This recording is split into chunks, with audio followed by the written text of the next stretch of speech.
You weren't on the official mission roster, sir. This is a closed military funeral.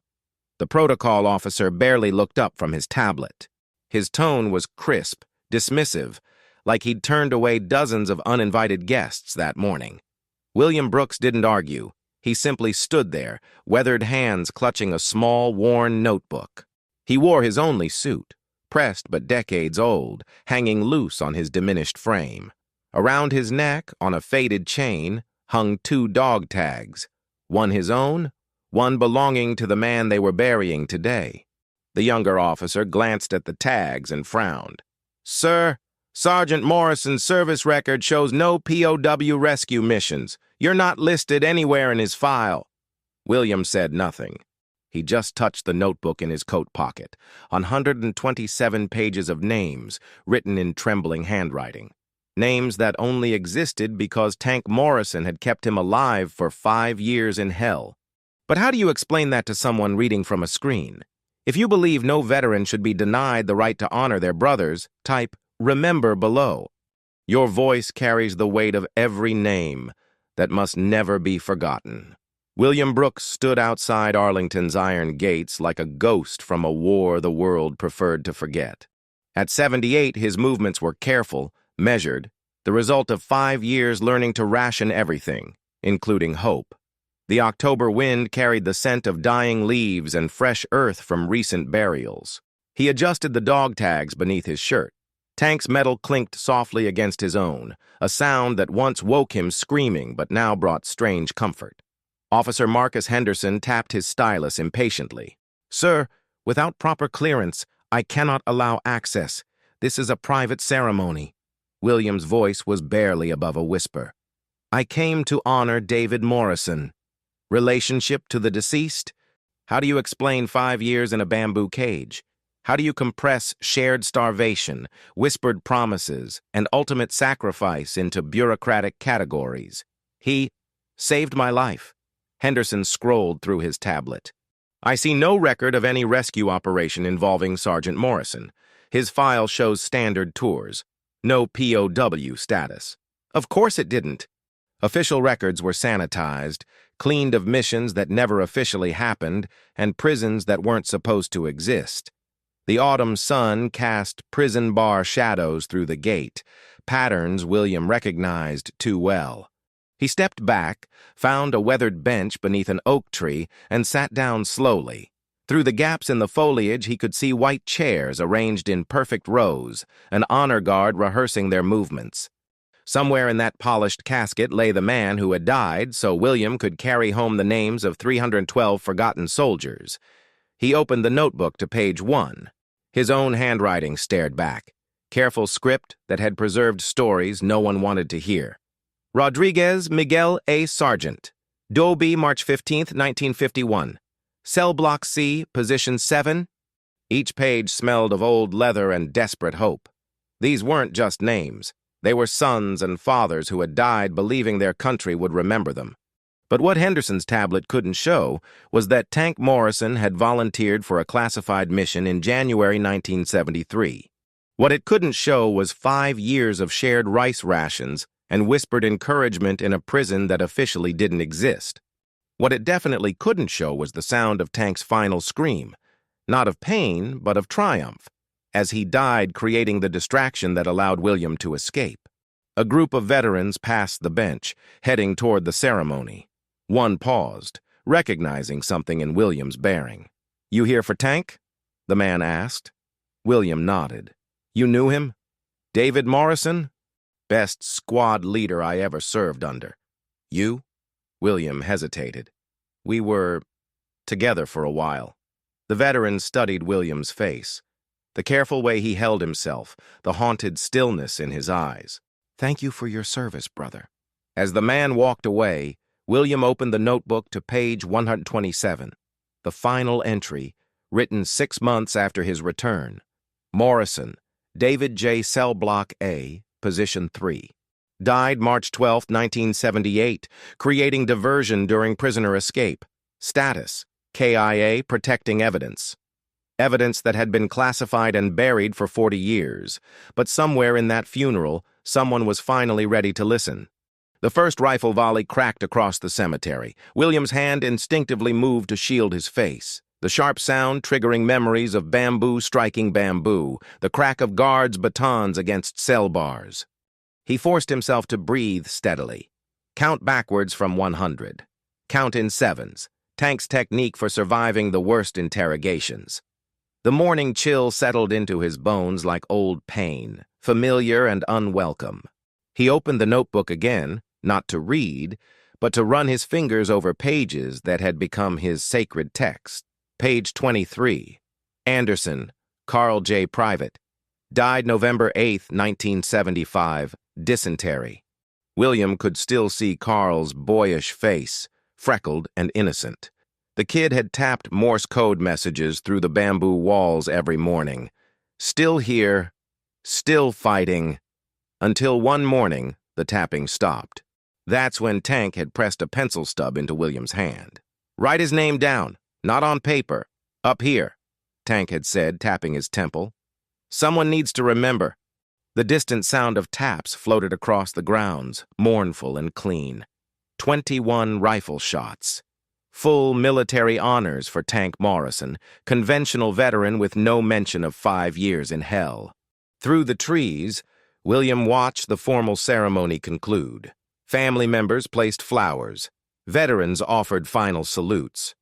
The official part was ending, but the informal part, where old soldiers lingered to share stories, was beginning. He was considering approaching the gate when movement caught his eye. A man in an expensive suit was walking purposefully toward the cemetery entrance, not toward the parking area like other departing guests.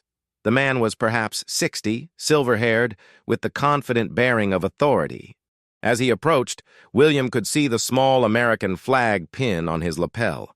The man's footsteps crunched softly on fallen leaves as he stopped 10 feet from William's bench. "Are you William Brooks?" William's heart stopped. After 38 years of being dismissed and forgotten, someone knew his name. "Yes, sir." The man extended his hand. "Ambassador James Mitchell, State Department. I've been looking for you for a very long time." William stood slowly, mind racing. "Ambassador?" "Joint POW MIA Accounting Agency." Mitchell's eyes dropped to the notebook. "Is that the record you've been trying to share? How do you—" 3 months ago, CIA analysts reviewing declassified Vietnam files found a debriefing report dated April 15, 1978, filed by Army Private William Brooks. Mitchell's expression grew grave. A report describing operations that were never supposed to have happened. William felt his legs weaken. "You read my debriefing?" "Everything. And I've spent 3 months finding you because what you reported wasn't trauma-induced fantasy. It was evidence." Mitchell's voice carried the weight of long-delayed recognition. Evidence of war crimes. Evidence of systematic cover-ups. Evidence that could finally bring justice to men forgotten for 40 years. He gestured toward the notebook. "If that contains what I think it does, it's exactly what we need." William stared, unable to process the words. "You believe me?" "William, I don't just believe you. I need you." Mitchell sat beside him on the bench. 3 months from now, the International Court of Justice opens hearings on Vietnam War crimes. For the first time, we have political will to prosecute those responsible." The notebook felt suddenly lighter in William's hands. 312 names. 312 witnesses, Mitchell corrected. Men whose stories will finally be heard. But what the ambassador didn't yet understand was that every name in that book existed because one man had chosen to die rather than let them be forgotten. And that man was lying in a casket 50 yards away, finally about to receive the recognition Tank Morrison had never lived to see.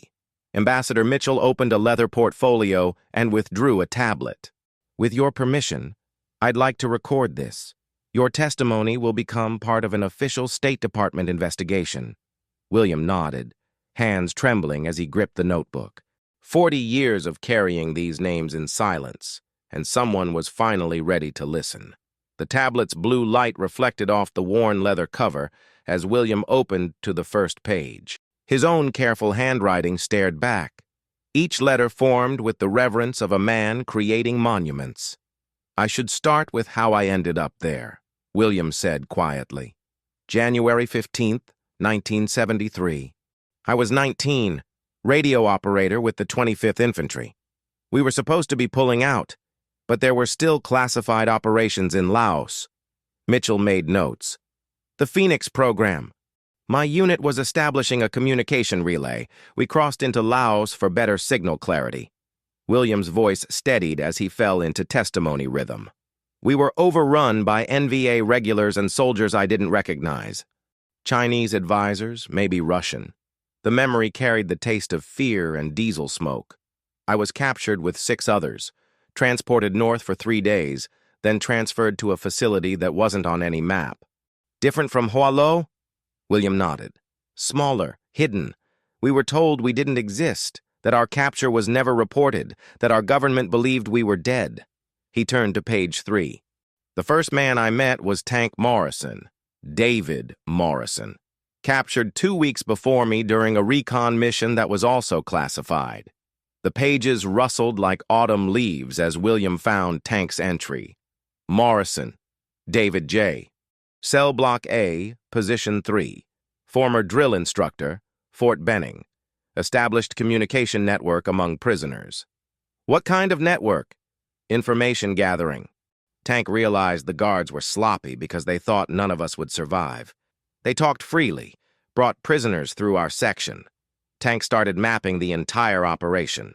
William's finger traced faded text, names of guards, North Vietnamese officials who visited, details about other facilities, and most importantly, every American prisoner who passed through. That's where the 312 names came from? Tank called it Operation Memory. Every new prisoner, we'd learn everything about them. Full name, rank, hometown, family details. William's voice grew softer. Tank said even if we died, someone needed to know these men existed. The October wind rattled the oak leaves above them, a sound like whispered prayers. But I was the only one who could remember it all. My radio training taught me to memorize long sequences. Tank realized I could store entire life stories. He turned to page 45. Patterson, James R. Corporal. Married to Susan. 2 children. Died November 12, 1975. Last words. Tell Susie I love her. Mitchell was quiet, reading over his notes. What you're describing is the largest undocumented POW facility of the Vietnam War. Tank insisted on recording everything. He said if these men were going to be forgotten by their government, they wouldn't be forgotten by us. The distant sound of departing vehicles carried on the wind as the funeral concluded.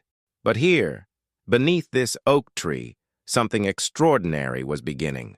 Tell me about Tank's death, Mitchell said gently. William closed his eyes. This was the part that still woke him screaming.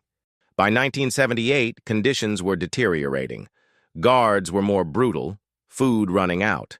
Tank realized the facility would be shut down soon. Eliminating witnesses. Tank had been working on an escape plan. A drainage tunnel beneath the eastern wall. We'd been digging during rainy seasons when guards couldn't hear. His hands shook as he opened to page 127, his final entry about Tank. March 12, 1978. Tank told me the tunnel was ready, but only one person could go. It would collapse after the first attempt. Why you? Because I was smallest, weakest, and because... William's voice cracked. Because I was carrying all the names. The memory carried the taste of mud and desperation. Tank created a diversion in the courtyard, started a fight, made noise. While every guard focused on him, I crawled through 50 feet of sewage toward freedom. And Tank? They beat him to death in that courtyard. I could hear it as I crawled. I could hear him shouting my name, not in pain, but in encouragement. He was celebrating my escape even as they killed him. William closed the notebook, looking directly at Mitchell. Tank Morrison died so 312 American soldiers wouldn't be forgotten forever. Mitchell set down his tablet, voice thick with emotion. This is the most significant POW testimony to emerge from Vietnam. Would you repeat this before Congress? Help us locate the facility? William shook the ambassador's hand. I've been waiting 40 years for someone to ask. Then let's go inside, Mitchell said, gesturing toward the gates. There's someone else waiting to meet you. Tank Morrison's sacrifice was finally going to mean something. General Robert Kane stood beside Tank Morrison's fresh grave, his weathered bearing speaking of a soldier who had risen through ranks rather than been appointed. As William and Mitchell approached, Kane turned from the headstone with an expression of recognition and long-delayed acknowledgement. "Mr. Brooks," Kane extended his hand. "I owe you an apology." William shook the general's hand, bewildered. "Sir? 40 years ago, your debriefing report landed on a young Pentagon analyst's desk. That analyst was told to classify and bury it." Kane's jaw tightened with visible regret. "That analyst was me. I was 28 and followed orders without question." William felt anger and vindication collide. "So you knew." "I knew something had happened, but I didn't understand what I was covering up until Ambassador Mitchell brought your case to my attention 3 months ago." Kane gestured toward the notebook. "When he told me about your record, I realized what we'd lost." The autumn sun cast long shadows across the grave markers as Kane reached into his uniform jacket. "By order of the Secretary of Defense, I'm here to officially accept your testimony regarding the Hoa Annex facility." He handed William a manila envelope. "Inside is recognition of your POW service and authorization for full military investigation into the facility you described." William's hands trembled as he opened the envelope. The first document was formal military stationery heavy with seals, but the second made his breath catch, a presidential unit citation for the 312 American Prisoners of War of the Hoa Annex Facility, 1973-1978. "Individual citations for every name in that notebook," Kane explained. "Their families will receive them, along with notification that their loved ones died as prisoners of war." William stared at the document, speechless. Mitchell stepped forward. "Next month, the State Department announces the Morrison Brooks POW Memorial Foundation, dedicated to investigating undocumented prisoners." "Morrison Brooks?" "Named for Tank Morrison, who died protecting the evidence," Kane said, "and William Brooks, who carried it home." The general's voice carried the weight of institutional shame. "Your testimony will be declassified and released to families. After 40 years, they'll know what happened to their sons and fathers." "And Tank?" Kane gestured toward the grave. "David Morrison's record will reflect his 5 years as POW and posthumous Medal of Honor for extraordinary valor." Kane withdrew a velvet box from his pocket. "This is Tank's Medal of Honor, approved based on your testimony. You're listed as his next of kin." William accepted the box but didn't open it. "I'm not family. You're the closest he had, and according to his final letter found in his personal effects, he wanted you to have something." Kane handed William another envelope, yellowed and marked classified. "Sealed for 40 years. William opened it carefully, his heart pounding. Inside was Tank's familiar handwriting. "Brooks, if you're reading this, you made it home, and I didn't. That's how it should be. You were the one meant to survive because you could remember everything. Don't feel guilty about surviving. You were supposed to go home and tell our story. Every man here understood that. Take care of the names, Brooks. Take care of our brothers." "Tank!" The letter blurred as tears filled William's eyes. 40 years of carrying guilt, thinking he'd failed Tank, and here was proof that everything had gone according to plan. "You didn't fail anyone," Kane said firmly. "You carried 312 men home in your memory. You honored your promise in the most extraordinary way possible." But as William folded Tank's letter, he realized the real transformation was just beginning. Because Tank Morrison's sacrifice hadn't just saved one terrified 19-year-old. It had saved the truth itself. If you believe some promises take 40 years to keep, subscribe now. Because the most sacred oaths are often the ones witnessed only by the dead. 3 hours later, the formal ceremony area had been cleared, but a small group remained near Tank Morrison's grave. The late afternoon sun filtered through oak leaves, casting dappled patterns across the freshly turned earth. General Kane had arranged something unprecedented, an impromptu ceremony recognizing the 312 men whose names lived in William's notebook. No media, no politicians, just truth finally spoken in the presence of the man who had died protecting it. William stood beside the headstone, the Medal of Honor box heavy in his hands. Around him, a circle of veterans and officials listened as he read names. Not all 312, but enough to honor the magnitude of Tank's sacrifice. Anderson, Carl J. Private, age 23, died November 8, 1975. Each name carried the weight of a life cut short, a family that never knew what happened, a story preserved only in William's memory. Patterson, James R. Corporal, age 25, father of 2, died November 12, 1975. Ambassador Mitchell stepped forward with a ceremonial wreath. "For the 312, he said simply, placing it against Tank's headstone. The autumn wind carried the scent of burning leaves as William opened the Medal of Honor box. Inside, the star-shaped medal caught the fading sunlight, its ribbon crisp and new. But William didn't pin it to his lapel. Instead, he knelt beside Tank's grave and pressed the medal into the soft earth at the base of the headstone. "This belongs here," he said quietly. "With him." General Kane nodded. "A permanent memorial will be erected here within 60 days. Tank Morrison's grave will become a shrine to all 312 men." William's voice was steady but thick with emotion. "For 40 years I thought I'd failed him. I thought escaping while he died made me a coward." "You weren't running away," Kane replied. "You were running toward something, toward this moment, toward justice." As the sun set, the small group began to disperse. But William remained beside the grave, finally understanding what Tank had known all along. The real escape hadn't happened in 1978. It had happened today, when 312 forgotten soldiers finally came home. "Thank you, Tank," William whispered. "Mission accomplished." The dog tags clinked softly against his chest, his own and Tank's, finally at peace. Tomorrow, William would begin the process of contacting 312 families, delivering news that was 40 years overdue. Tomorrow, he would help investigators locate the prison where so many had died. But tonight, for the first time in 4 decades, William Brooks would sleep without the weight of carrying the dead, because Tank Morrison's final order had been completed. The names had come home. 6 months later, William Brooks stood before the newly erected Morrison Brooks Memorial at Arlington National Cemetery. The black granite wall gleamed in the morning sun, reflecting the names of 312 American prisoners of war who had been forgotten for 4 decades. At the center of the memorial, Tank Morrison's Medal of Honor was permanently displayed behind protective glass, surrounded by the personal effects of men whose families had finally learned their fate. The sound of footsteps on gravel announced the arrival of Susan Patterson. Now in her 70s, carrying a small American flag. She was the widow of Corporal James Patterson, one of the names from William's notebook.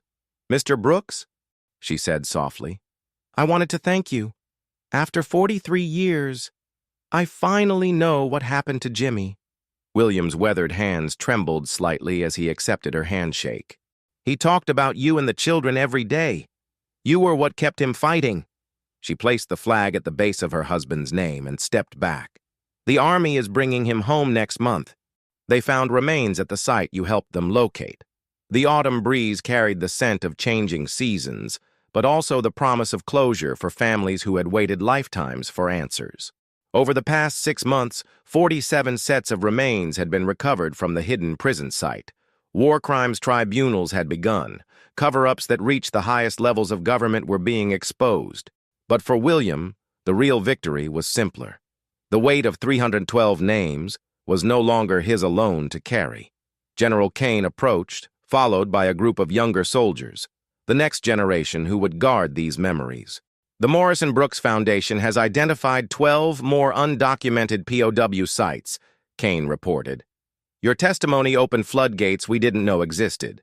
William nodded, but his eyes remained on Tank's memorial. He always said someone would listen eventually. He just knew it wouldn't be him. A young sergeant stepped forward carrying a worn notebook. Not William's original, but a new one. "Sir, we've been tasked with documenting every recovered POW story. Would you help us learn how to remember the way Tank Morrison taught you?" William accepted the notebook and opened to the first blank page. The most important thing Tank taught me wasn't how to remember names. It was how to remember why they mattered. He began to write in careful script. Morrison, David J. Sargent. DOB June 8, 1951. Died March 12, 1978. Status: hero who understood that some promises transcend death. As the ceremony concluded and visitors began to leave, William remained beside the memorial. The notebook Susan Patterson had given him contained letters from families of the 312, stories of lives lived in their memory, children named for fathers they'd never known, love that had survived 4 decades of uncertainty. The late afternoon sun cast long shadows across the memorial wall, and in those shadows, William could almost see them. Tank Morrison and 311 other soldiers finally standing in formation, not as prisoners, as brothers who had come home. The dog tags around William's neck clinked softly as he saluted the wall. For the first time in 40 years, the sound didn't carry the weight of survivors' guilt. It carried the lighter burden of a promise kept. The wind whispered through the oak trees as William Brooks walked away from the memorial, no longer the sole keeper of 312 names. Now he was something else entirely. He was free. If this story moved you, remember this. Some battles aren't won with weapons, but with memory. Some heroes aren't the ones who die first, but the ones who live long enough to tell the truth. Subscribe to honor every name that history tried to forget, because in the end, we all carry someone's story home.